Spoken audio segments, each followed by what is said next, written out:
this is somewhat concerning for the game. This overwhelming response from the player agents surveyed, that 73% of those agents believe that players are hiding concussion symptoms, either be it at training or in games.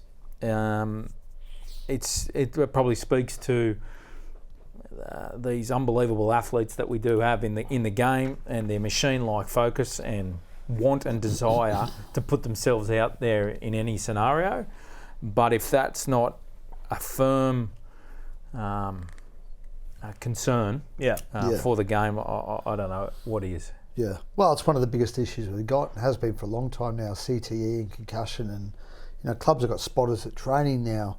The bunker intervenes if it sees any head contact. So it's hard for players who've suffered head knocks to fly under the radar. But if you listen to the agents, clearly it's happening. And that's a concern for the NRL.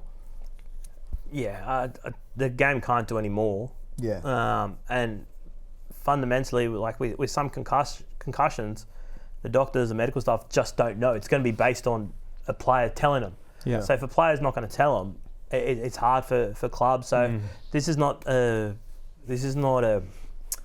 any wrongdoing by the game or the clubs. It's just players being players, right? And their competitive streak, and we always, and this has been the case for a long time, is trying to stop the players from harming themselves in terms of getting onto the field too soon or whatever the case may be. But yeah, it's a concern. I'm not surprised.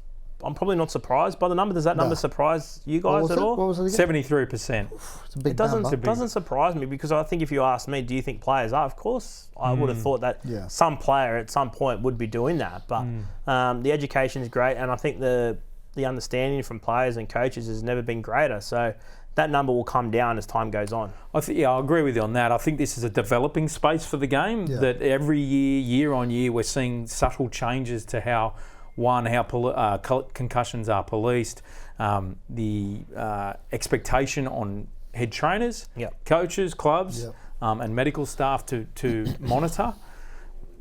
But again, we've seen my concern is that we've seen other sports start to limit the amount of contact training.